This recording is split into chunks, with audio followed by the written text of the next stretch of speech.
Hey guys, welcome to another episode of Classic Comedy Cinema. I hope you've enjoyed our first few movies. Today I'm going to be reacting to Forrest Gump, and I have never actually seen this movie, which is quite surprising considering how old I am, how old the movie is. 1994, you would think I would have watched it before then, but I've actually more or less been avoiding it since it came out, and I'll give you the reasons why I have been avoiding it. Forrest had a phone call. His mama's sick. No. That sure is the quickest way to get home. Swimming. We sure got you straightened out, didn't we, boy? As if he was the one who was responsible for all his good luck. What's the matter, Mama? I'm dying, Forrest. Why are you dying, Mama? It's my time. It's just my time. I was destined to be your mama. I did the best I could. You did good, Mama. What's my destiny, Mama? Life is a box of chocolates, Forrest. Mama always had a way of explaining things so I could understand them. She had got the cancer and died on a Tuesday. And that's all I have to say about that. This city father's offered me a fine job. So I never went back to work for Lieutenant Dan. He got me invested in some kind of fruit company. And so then I got a call from him saying we don't have to worry about money no more. I gave Bubba's mama Bubba's share. She didn't have to work in nobody's kitchen no more. And she has her own maid. And because I was a gazillionaire and I liked doing it so much. No, he's a I cut gazillionaire. that grass for free. But at night time, I'd always think of Jenny. So we just abandoned Dan? But it was very episodic, the book as well, so people come and go quickly. I don't think his destiny is to ride around cutting grass for free. Seems a bit of a waste. And then she was there. Hello, Jenny.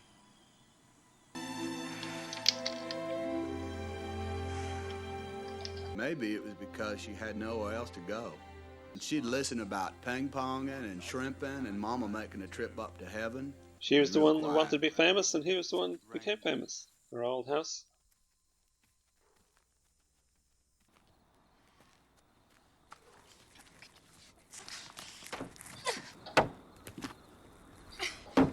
Not a very good shot. Ah, she got it. Times, I guess there just aren't enough rocks. Good I line. never really knew why she came back. I'd pick pretty flowers and put them in a room for her. There's no romance. She even showed me how to dance. We was like family, Jenny and me. Yeah, this dancing is good. And it was the happiest time of my life. Might be pretty boring for her though. Will you marry me? You don't want to marry me. Why don't you love me, Jenny? Oh, now we're getting there. Maybe she's incapable of loving anybody after her childhood. Jenny. I do love you. They kiss at last. She gone again? She's always on the move.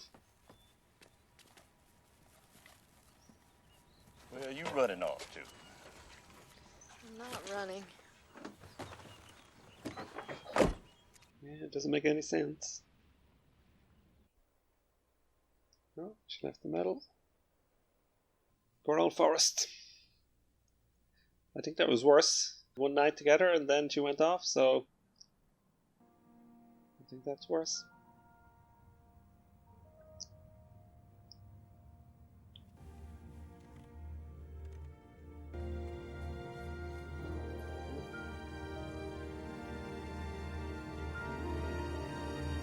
That day, for no particular reason, I decided to go for a little run.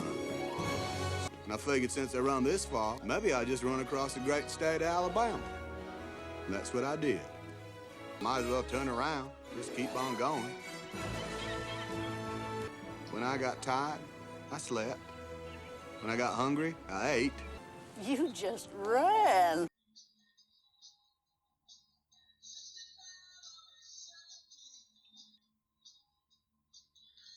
Beautiful places. It's got the old 70s look in full effect. I thought about Jenny. I thought about her a lot. For more than 2 years now, a gardener from Greenbow, Alabama, stopping only to sleep. Forrest Gump, the gardener from Greenbow, Alabama, is about to cross the Mississippi River again today. I'll be damned. Sir, where are you running? Are you doing this for world peace? Are you doing this for the homeless? I just felt like running. For some reason, what I was doing seemed to make sense to people. Here's somebody who has the answer. I'll follow you anywhere, Mr. Gump. And after that, I got more company. And jeans and everything. Somebody later told me it gave people hope. Now, I don't know anything about that. But he couldn't draw that well, and he didn't have a camera. It's gonna Have turn a into nice day. Some years later, I Smiley found out face. that man did come up with an idea. I had a lot of company. Tom Hanks looked really good in his My mom uniform, always and he said, looks really "You got good to put with the past behind you long hair and the before big you can beard. move on." Nice places there. I had run for 3 years. Quiet, he's gonna say something. I'm pretty tired. Think I'll go home now. Sound advice? Gonna walk home. Took 3 years to tire himself out. Now what are we supposed to do? The president was shot in the chest, and the assailant... I got a letter from Jenny. Down that way. Down that way. It was nice talking to you. I got your letter. Oh, I was wondering about that. Thank you. I ate some. I want to apologize for anything that I ever did to you, because I was messed up for a long time. And See, Hello, Mr. Gump. he is the kid out of The Sixth Sense. his name's Forrest. Like me. I named him after his daddy. You're his daddy, Forrest. You didn't do anything wrong. Okay? Of course he didn't do anything wrong. It's the most beautiful thing I've ever seen. He's smart. He's very smart. He's one of the smartest in his class. Go talk to him. See, I told you to be sentimental.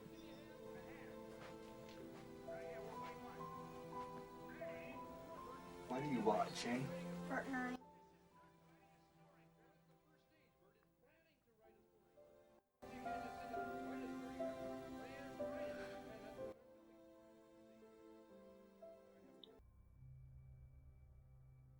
Forrest. I'm sick. I have some kind of virus. They don't know what it is, and there isn't anything they can do about it. It's going to be AIDS. I'll take care of you if you're sick. Would you marry me, Forrest? Oh, she's always wearing white.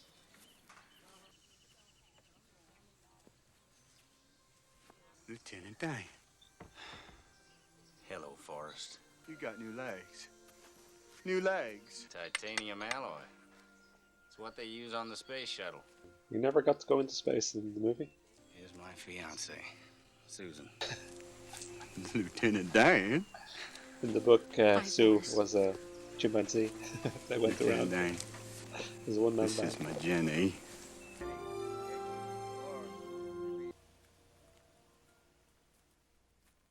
I don't know. Then it was nice. A million sparkles on the water.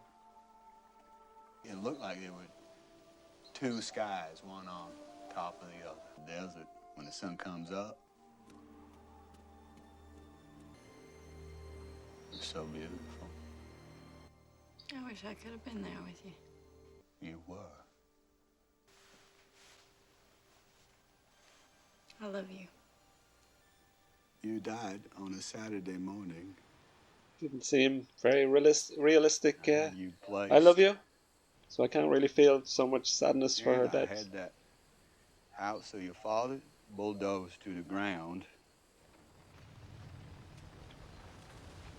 Mama, little Forrest is doing just fine.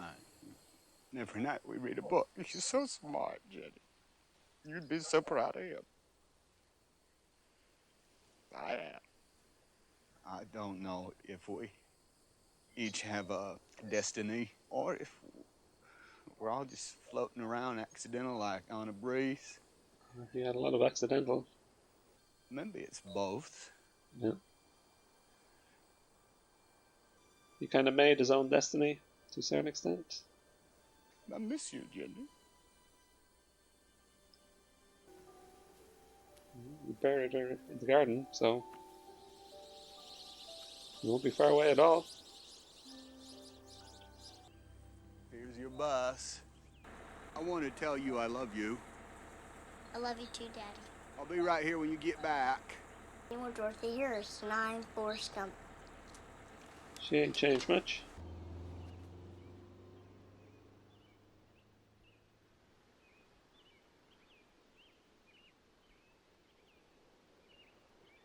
We forgot about the feather.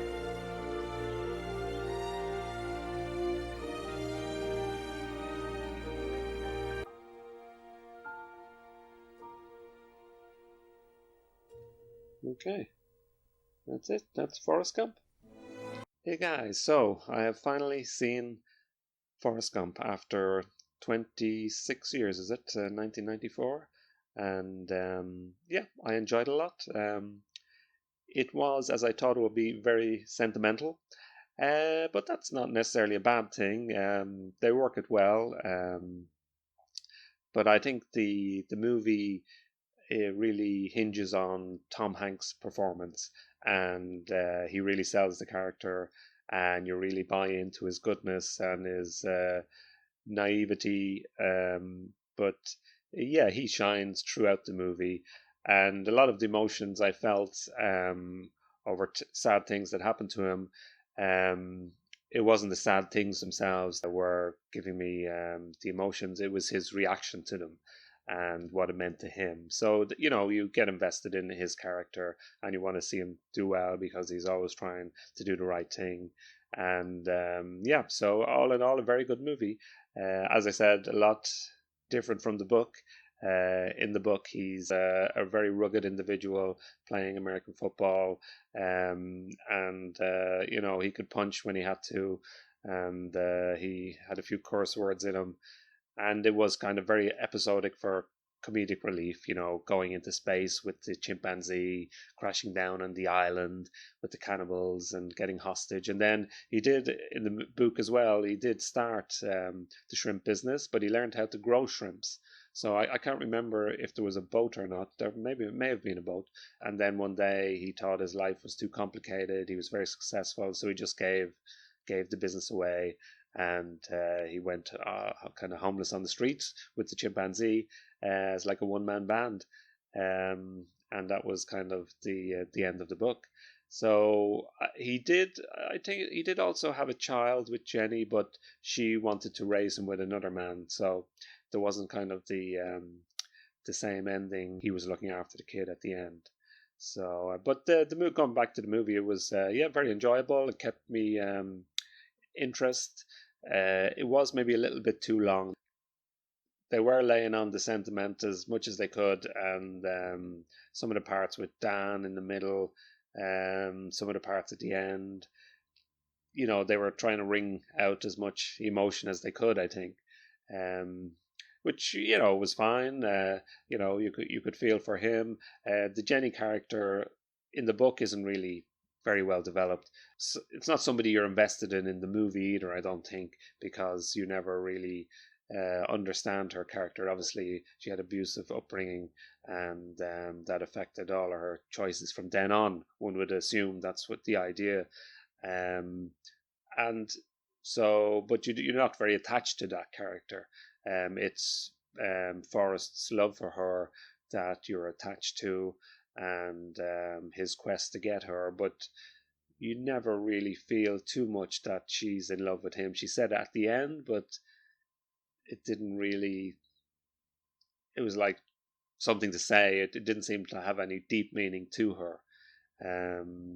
So, you know, that's just the way it worked out in the movie. The movie was quite interesting itself.